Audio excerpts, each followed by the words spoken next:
Hi everyone, I welcome you all to our channel. तो आज हम 25 एंड 26 ऑफ जुलाई 2020 के न्यूज़ आर्टिकल डिस्कस करते हैं of the Indian express. And जो भी कभी न्यूज़पेपर में जो न्यूज़ रह जाती हैं नहीं आती हैं तो वो भी हम आज डिस्कस करेंगे, ठीक है। तो सबसे पहले डिस्कस करने से पहले अगर आपको वीडियो पसंद आती है तो please like the video and share with your friends, subscribe to our channel and okay, you have to do these things and let's discuss without wasting any time। Kargil Vijay Diwas, ठीक है। तो 26 जुलाई को कारगिल विजय दिवस के रूप में भी मनाया जाता है। कारगिल विजय दिवस 26 जुलाई को मनाया जाता है। और क्यों मनाया जाता है? क्योंकि इस दिन इंडियन आर्मी ने कारगिल मिशन को सक्सेसफुल डिक्लेयर कर दिया था ऑन 26 ऑफ जुलाई 1999, ठीक है। 26 of July 1999 and this day has been celebrated annually as Kargil Vijay Diwas, ठीक है। तो यहाँ पे क्या हमने शुरू किया था, इंडिया ने लॉन्च किया था ऑपरेशन विजय। ऑपरेशन विजय क्यों किया था? To clear the Kargil sector of infiltration by Pakistani soldiers and Kashmir militants on the Indian side of LOC, ठीक है, लाइन ऑफ कंट्रोल। बैकग्राउंड क्या है? जो मई से जुलाई के बीच में 1999 में जम्मू कश्मीर का जो कारगिल डिस्ट्रिक्ट है यहाँ पे ये शुरू हुआ था, ठीक है, war. It began with the infiltration of both Pakistani troops and terrorist into Indian territory, ठीक है। तो पाकिस्तान की साइड से जो ट्रूप्स थे और जो वहाँ के जो मिलिटेंट्स थे, टेररिस्ट थे, वो इंडियन टेरिटरी में उन्होंने एंटर कर दिया था। अपने को की पोजीशंस, की लोकेशंस जो थी वहाँ पे उन्होंने पोजीशन किया हुआ था and that give them strategic advantage during the start of the conflict, ठीक है।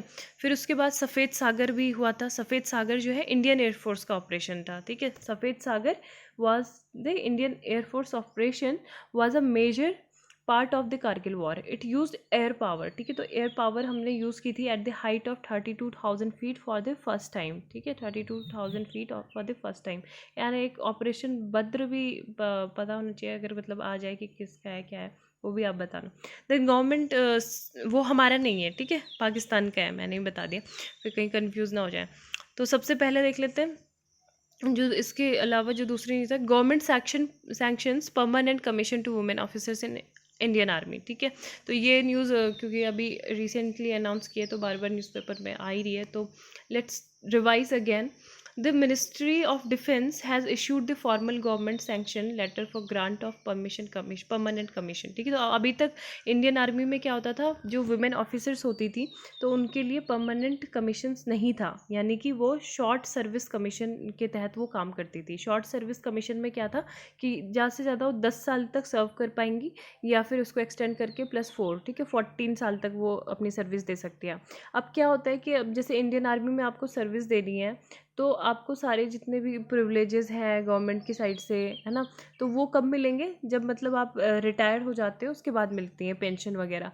लेकिन जब यहाँ पे पूरा सर्व ही नहीं किया है, मतलब एक तरह से मैं आपको क्रक्स बता रही हूँ, यहाँ पे पूरा सर्व नहीं किया है तो उनके तो जो भी राइट्स हैं उनको मतलब जैसे मेल को मिलते हैं, ठीक है, मेल के लिए मतलब पूरा है, जो परमानेंट कमीशन के तहत ही वो मतलब मेल आते हैं जो सोल्जर्स होते हैं, लेकिन वुमेन के लिए नहीं था। तो यहाँ पे ऐसा कर दिया गया कि अभी बोला गया कि परमानेंट कमीशन सेटअप होगा and the order specifies grant of permanent commission to short service commission women officer in all 10 streams of the Indian army. तो 10 स्ट्रीम जो है इंडियन आर्मी की वो हम देख लेंगे, ठीक है। 10 stream of the Indian army, sorry.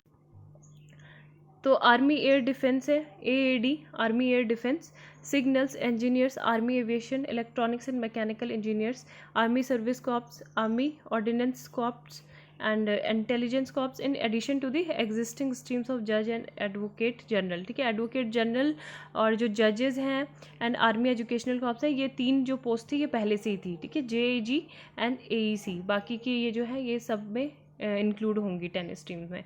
Background क्या है कि सुप्रीम कोर्ट ने एक और मंथ मतलब सेंटर को दिया है इसको इम्प्लीमेंट करने के लिए कि परमानेंट कमीशन जो है जो all serving SSC women officer हैं, ठीक है, तो उनके लिए होना चाहिए। और सिग्निफिकेंस क्या है? This paves the way for empowering women officer to shoulder larger roles in the organisation, ठीक है। तो वुमेन की जो रोल है वो काफ़ी बढ़ जाएगा, इससे उनको इनकरेजमेंट मिलेगी। एंड नेक्स्ट देख लेते हैं Indian scholastic assessment.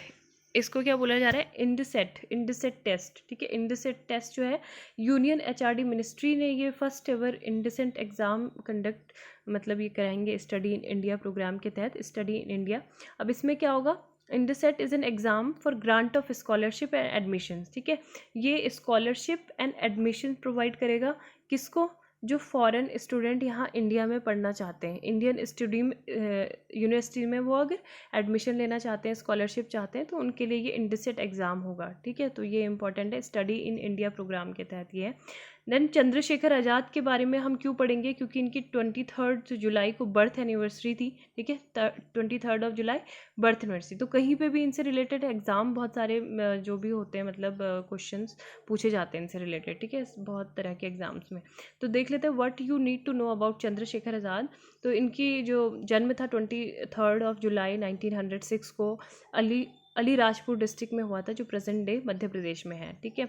Non cooperation movement में इन्होंने तभी, जब ये 15 साल के थे तभी से इन्होंने पार्टिसिपेट कर लिया था असहयोग आंदोलन में। और जब नॉन कोऑपरेशन जो मूवमेंट था महात्मा गांधी जी के बाद 1942 में जो था वापस ले लिया गया था, तो इन्होंने हिंदुस्तान रिपब्लिक एसोसिएशन ज्वाइन किया था। क्या ज्वाइन किया था, हिंदुस्तान रिपब्लिक एसोसिएशन। और इसको रीऑर्गेनाइज किया गया था, ठीक है। इसको रीऑर्गेनाइज कब किया गया था, 1928 को। HRA को रीऑर्गेनाइज करके क्या बना दिया गया, HSRA। तो यही क्वेश्चन पूछा जाता है, अगर एक वन लाइनर में बोलूँ कि HRA को कन्वर्ट करके क्या बना दिया गया, HSRA मतलब हिंदुस्तान सोशलिस्ट रिपब्लिकन आर्मी, ठीक है। ये आपको देखा है, हिंदुस्तान सोशलिस्ट रिपब्लिकन आर्मी इन 1928, ठीक है। तो ये इसको ही रिऑर्गेनाइज किया गया। अब इन्होंने जो थे 1925 में जो काकोरी षड्यंत्र था, कॉन्स्पिरेसी, तो उसमें भी पार्टिसिपेट किया था, ठीक है, 1925 में। और आज़ाद पार्क इलाहाबाद में ये 27 फरवरी 1931 को इनकी मृत्यु हो गई थी, ठीक है, he died. And other cases Azad was involve in include the 1926 attempt to blow up the viceroy train. And JP Saunders थे उस टाइम पे 1928 में, ठीक है, उनको शूट कर दिया था। और मतलब जो लाला लाजपत राय था, उनकी मौत का बदला ये लेना चाहते थे तो उस टाइम पे। और आज़ाद क्यों बोला जाता था, क्योंकि उन्होंने एक तो नॉन कोऑपरेशन मूवमेंट में पार्टिसिपेट किया था, और जब भी मतलब उनसे जो मैजिस्ट्रेट था वो उनके समक्ष रखा गया, तो उन्होंने ही प्राउडली अनाउंस हिज नेम आज़ाद, है ना। हिज फादर्स नेम एज स्वतंत्रता and his place of dwelling as jail. So it was from then on that the name Azad stuck to him, ठीक है। तो ये भी है, स्वतंत्रता उन्होंने बोला कि ये सब चीज़ें। नेक्स्ट जो टॉपिक है, बाल गंगाधर तिलक पर्सनालिटी जो है, रेनाउंड हमारे प्रोमिनेंट ये भी रहे थे लीडर। तो 23 जुलाई को इनकी भी बर्थ एनिवर्सरी थी, ठीक है। 23 जुलाई को बाल गंगाधर तिलक की भी बर्थ एनिवर्सरी थी। तो इनका जो था, Swaraj is my birth right and I shall have it, कि स्वराज मेरा जन्मसिद्ध अधिकार है, मैं इसे लेकर रहूँगा, है ना। तो ये बहुत फेमस इनकी स्टेटमेंट है, डिक्लेरेशन है। एंड इसने मतलब काफ़ी सारे जो फ्यूचर के जो रिवोल्यूशनरी थे, उनको, उनके लिए काफ़ी इंडियन स्ट्रगल जो फ्रीडम था, फ्रीडम के लिए जो स्ट्रगल था, तो उनको काफ़ी ज़्यादा मोटिवेट किया था, ठीक है। And the British government termed him as the father of Indian unrest, ठीक है, फादर ऑफ इंडियन अनरेस्ट इनको बोला गया। और जो फॉलोवर्स थे उन्होंने इनको क्या बोला, लोकमान्य, ठीक है। इसीलिए तब से इनका नाम लोकमान्य बाल गंगाधर तिलक पड़ा। एंड तिलक ने इंडियन नेशनल कांग्रेस 1890 में ज्वाइन की थी। और ये क्या थे, स्ट्रॉन्ग अपोजिशन था इनका, जो भी मतलब जो थे ना, दो तबके थे कांग्रेस में, एक मॉडरेटर्स थे, एक एक्सट्रीमिस्ट थे, है ना। तो ये मॉडरेटर्स के काफ़ी ज़्यादा अपोज ये करते थे। और ये क्या थे, मतलब ये he maintain simple constitutional agitation in itself was a futile against the British. और दूसरा ये कि he wanted an arm revolt to broom away the British, arm revolt वो चाहते थे, ठीक है, ब्रिटिश के साथ, ब्रिटिश को बाहर भेजने के लिए। जब बंगाल का विभाजन हुआ था, Tilak wholeheartedly supported the swadeshi movement and boycott British goods, ठीक है। Then due to his fundamental difference in outlook, Tilak and his supporters came to be known as the extremist wing of INC, ठीक है। तो extremist wing जो थी INC की, दो wing थी, एक मॉडरेट और एक एक्सट्रीमिस्ट, ठीक है। तो उसका ये पार्ट बन गए। और उसके बाद जो थे इनको मतलब जो इनके फेलो नेशनलिस्ट थे, बिपिन चंद्र पाल, ठीक है, of Bengal, and Lala Lajpat Rai of Punjab. तो इसको क्या बोला जाता था, आपने सुना होगा, लाल बाल पाल, है ना, लाल बाल पाल। तो ये ट्रिनिटी इनकी थी। तो लाल से क्या हो गया, लाला लाजपत राय, बाल गंगाधर तिलक, एंड पाल से कौन हो गए, बिपिन चंद्र पाल, ठीक है। तो ये तीन है।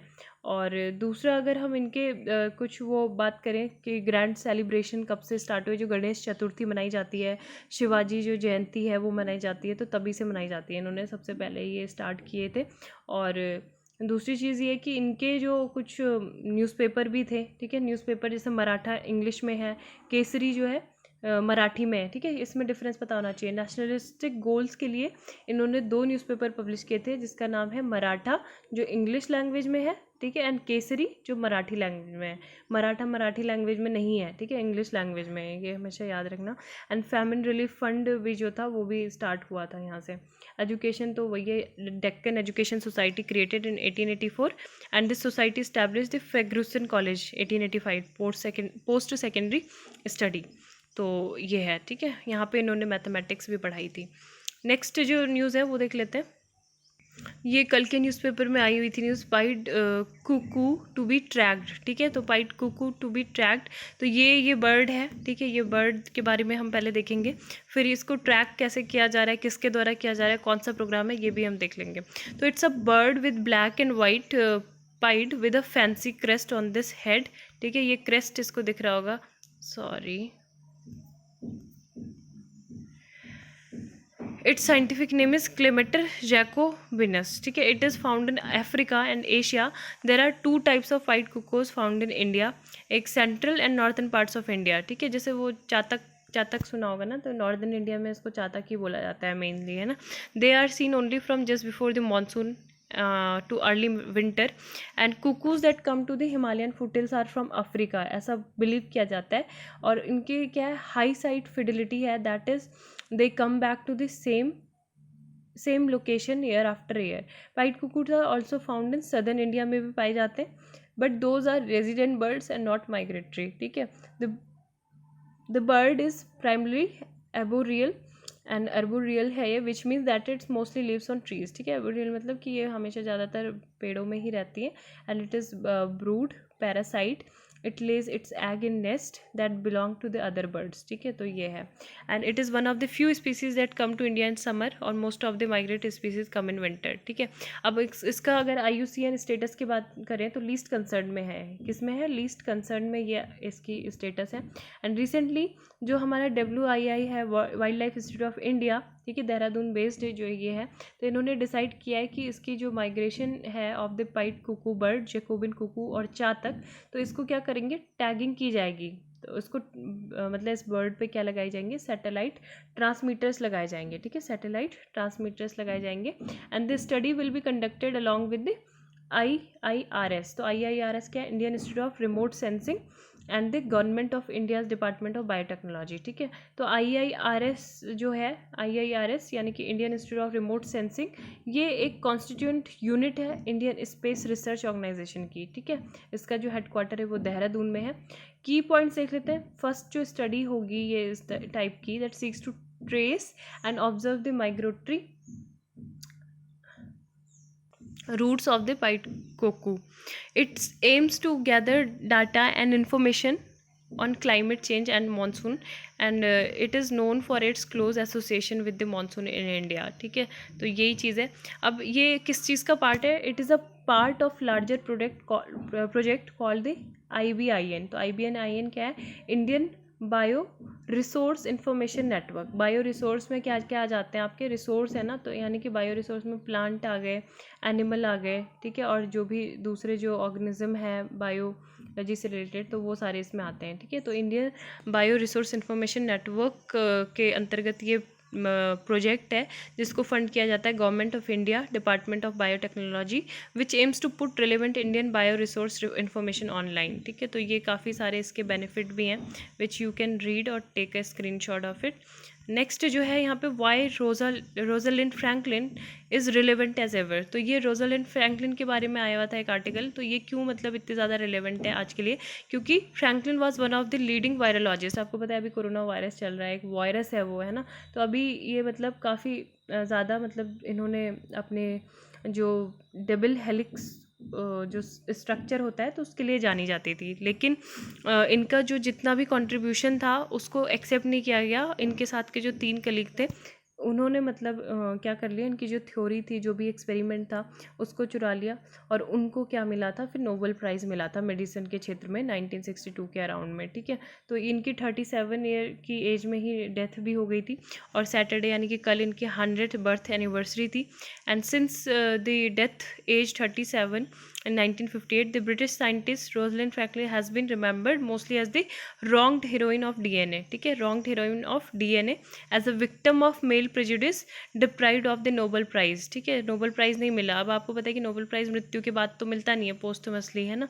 तो इसलिए इन्होंने जो स्ट्रक्चर था, double helix structure of DNA, तो वो इसमें किया था, लेकिन बाद में ये 3 अन्य लोगों को, जिनके दोस्त थे, उनको मिला 1962 में, ठीक है। James Watson, Frank Crick, Maurice Wilkins for their work on the structure of DNA. और she is particularly famous for her work on the double helix DNA, but she has also become a potent symbol of male prejudice. तो यही है ना, ये वो मैंने newspaper से direct copy कर लिया था, इसलिए ये ऐसा हो गया।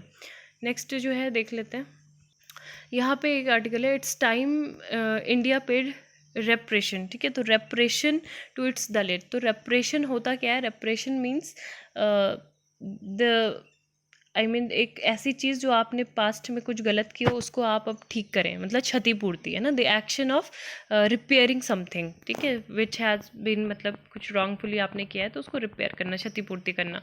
तो इसमें यही बोला गया है कि जो रेप्रेशन है is one of the most viable way to secure justice for all, especially with Dalits, है ना। तो यहाँ पे कुछ रिप्रेशन के कैटेगराइज किया गया है, can be categorise in 3 broad types. एक मॉरल रिप्रेशन, यानी कि एक्नॉलेजमेंट ऑफ पास्ट मिस्टेक, अपनी पुरानी जो पास्ट की जो गलतियां हैं उसको एक्नॉलेज करना, और फॉरगिवनेस, ठीक है, उसको माफ़ करना, to establish a healing process for the wounded soul and traumatise mind, ठीक है। तो जब तक आप किसी, कोई भी गलती है, किसी को अगर माफ़ भी नहीं करेंगे, किसी ने आपके साथ रॉन्गफुल कुछ गलत कर दिया है, तो अपने अगर दिल में वो चीज़ रखेंगे तो वो आपका कभी भी आप आगे उससे नहीं बढ़ पाएंगे। तो इसलिए फॉरगिवनेस वो इस्टेब्लिश करनी चाहिए, that is known as moral reparation. Then spiritual reparation क्या है, giving leadership and respect to communities whose attempts at spirituality were declared a crime, ठीक है। देन कंडीशनल रिप्रेशन क्या होता है, this is a reparation in the form of money, material and reimbursements, ठीक है। It flows from the social and economic factor that stole the land, labour and value of an entire community. तो यही चीज़ बोला गया है इसमें mainly, कि जो दलितों के साथ जो एट्रोसिटीज़ होती है उसके लिए हमको क्षतिपूर्ति करनी चाहिए, और इस तरह से करनी चाहिए। यहाँ पे पी चिदम्बरम जी के लिए ये जो सेक्शन होता है ये ऑलमोस्ट रिजर्व ही होता है, तो ये यहाँ पे लिखते हैं। यहाँ पे इन्होंने स्पाइडर्स जो वेब है, द स्पाइडर्स वेब का एग्जाम्पल दे के जो 6 सरप्राइजिंग फैक्ट्स है अबाउट स्पाइडर वेब, तो उसको बताया, फिर उसको लिंक किया गया है जो अभी करंट में जो सिचुएशन है, ठीक है, राजस्थान की, और क्या क्या है बाकी, कोरोना वायरस की, चाइना की इकोनॉमी की। तो राजस्थान में आपको पता है कि हॉर्स ट्रेडिंग हो रही है ऑफ एमएलएज, है ना। सचिन पायलट है, obviously he is a young man with big ambitions, लेकिन अभी जिस टाइम पे उन्होंने ये किया है, जो except the timing of his strike has wrong return all over. तो ये सब चीज़ें हैं जो ट्रिपल चैलेंज फेस कर रही है राजस्थान गवर्नमेंट, और राजस्थान में स्टेट जैसे बीजेपी का है, बोथ पार्टी एंड गवर्नमेंट है thrown in the towel as far as the economy, pandemic, और जो ये पॉलिटिकल टसल चल रही है दोनों के बीच में, दूसरी चाइनीज़ साइड से जो प्रॉब्लम है, तो ये सब बढ़ती जा रही है। तो यहाँ पे यही चीज़ बोला गया है कि इनको मतलब ये भी पता नहीं चल रहा है, इंडिया चाइना की जो सिचुएशन है उसमें ठीक से गवर्नमेंट जो है क्लैरिटी नहीं दे रही है, ट्रू सिचुएशन क्या है उसको रिवील नहीं कर रही है। And I would be surprise if mister Lav Agarwal, जो हमारे यूनियन हेल्थ मिनिस्टर हैं, वो हमारे जो MEA स्पोक पर्सन है मिस्टर अनुराग श्रीवास्तव, तो उनके बीच में क्या बातें कर रही है, क्या उनको पता भी है कि वो आपस में क्या बात कर रहे हैं, तो इसका भी नहीं पता चल रहा है। एंड ही हैड, जो प्राइम मिनिस्टर है हमारे, तो उन्होंने काफ़ी सारे एग्जाम्पल दिए थे। अच्छा, यहाँ पे सचिन पायलट के बारे में ही बात की गई है कि सचिन पायलट से पहले राजस्थान के एक CM हुआ करते थे, मोहनलाल सुखाड़िया, ठीक है। तो मोहनलाल सुखाड़िया 38 की एज में ही वो CM, ठीक है, चीफ मिनिस्टर बन गए थे, और he became the Rajasthan chief minister at the age of 38, और 17 सालों तक इन्होंने ये CM के पद पर रहे। तो पायलट के पास भी ऐसी अपॉर्चुनिटी थी, क्या पता हो 17 साल से ज़्यादा तक वो रह जाते। And Pilot should have prepare to run the marathon, but he could have been chief minister for as long as Sukhadia was. तो यही चीज़ बोला गया, लेकिन उन्होंने अभी मतलब सही टाइम पे सही चीज़ें नहीं की। द इकोनॉमी, तो इकोनॉमी के बारे में जैसे पता है कि हमारी जो इकोनॉमी है वो काफ़ी ज़्यादा रिसेशन के फेज़ में चल रही है, और अभी जितना हमने एस्टिमेट लगाया था उससे ज़्यादा ये हो सकता है। फर्स्ट क्वार्टर ऑलरेडी चला गया है and there is no sign of fiscal stimulus or any effort to boost consumer. ठीक है, हम कुछ भी काम मतलब ज़्यादा नहीं दिख रहे हैं साइन के कंज्यूमर की डिमांड्स जो है वस्तु और सेवाओं के लिए बढ़े, ऐसा कुछ भी नहीं है। और आप केवल मॉनेटरी मेजर दे दें, ठीक है, तो ये भी मतलब सफिशिएंट नहीं है रिवाइव करने के लिए इकोनॉमिक ग्रोथ को। देन कोरोना वायरस है। कोरोना वायरस ने क्या है, not all of the characteristics of the spider, it has sneaked into every country, her country में, ना country as large as India, into every state, every district, every village, तो ये हर जगह ही हो गया है। और सारी जो है इससे मतलब जो हमारी climate, people's habit, health infrastructure, income levels, preparedness and the government administrative capacity, तो उसकी सबको ही मतलब ये क्या कर रहा है, एक डिफरेंट कंडीशन जो है कंट्री की, डिस्ट्रिक्ट की इसने बना दी है। प्राइम मिनिस्टर ने भले ही बोला था कि 18 दिन का जैसे महाभारत वॉर हुआ था तो 21 दिन में हम ये जो बैटल है उसको वॉन कर लेंगे, जीत जाएंगे, तो ये फॉल्स प्रॉमिस था, क्योंकि ये किसी मेडिकल और उस पर बेस नहीं था, है ना, मेडिकल बिलीफ पे। There is no weapon against the virus, ये हम जान गए जब तक इसकी वैक्सीन को डिस्कवर नहीं किया जा सकता। तो almost those who can afford to do so have isolated themselves, कि मतलब अब पीपल ने गिवन अप कर दिया है गवर्नमेंट्स के ऊपर, सेंट्रल पे नहीं फोकस, मतलब वो उनका कुछ ट्रस्ट है, स्टेट पे नहीं है। बाकी जिनको मतलब जो अफोर्ड कर सकते हैं वो आइसोलेट कर रहे हैं अपने को, काम कर रहे हैं उनका, लेकिन जो नहीं कर सकते वो ऐसे ही हैं, है ना। China is the typical spider, it shares all the character of a spider. तो चाइना के बारे में यही चीज़ बोली गई है कि above all things big and attracts its prey, है ना। 18 मीटिंग्स विद चाइना, हमने चाइना के साथ काफ़ी सारी मीटिंग्स कर ली थी, 18 मीटिंग्स की हैं 6 सालों में। और उसके बाद भी जैसे मोदी और प्राइम मिनिस्टर के बीच में, वहाँ के जो है जी जिनपिंग, उनके बीच में काफ़ी ज़्यादा बातचीत भी हुई, high level economic and trade dialogue भी हुए। फिर 2020 को उन्होंने डिक्लेयर कर दिया इंडिया चाइना के culture and people to people exchange जो रिलेशन है, ठीक है, ईयर ऑफ इंडिया चाइना। तो जो कि बाद में अभी 2020 में फिर से PLA को उन्होंने गो हेड दे दिया कि आप इंडिया को इन्वाइट कर लो। इसके अलावा बाकी के भी सारे इंडिया के साथ साथ क्या है, Taiwan, Hong Kong, South China Sea Belt and Road Initiative, Quad with Pakistan, Turkey and Iran, है ना। If the fire sign some so भी, तो चाइना एक पावरफुली राइज करेगा। तो यही चीज़ बोली गई है कि चाइना अगर स्पाइडर है तो India is the prey that was attracted to the spider's web. तो स्पाइडर जो है कभी रेस्ट नहीं करते, यही चीज़ बोली गई थी। तो थैंक यू, आज के लिए बस इतना ही। उम्मीद है आपको लेक्चर पसंद आएगा। Please do like, share and subscribe. Thank you, have a nice day.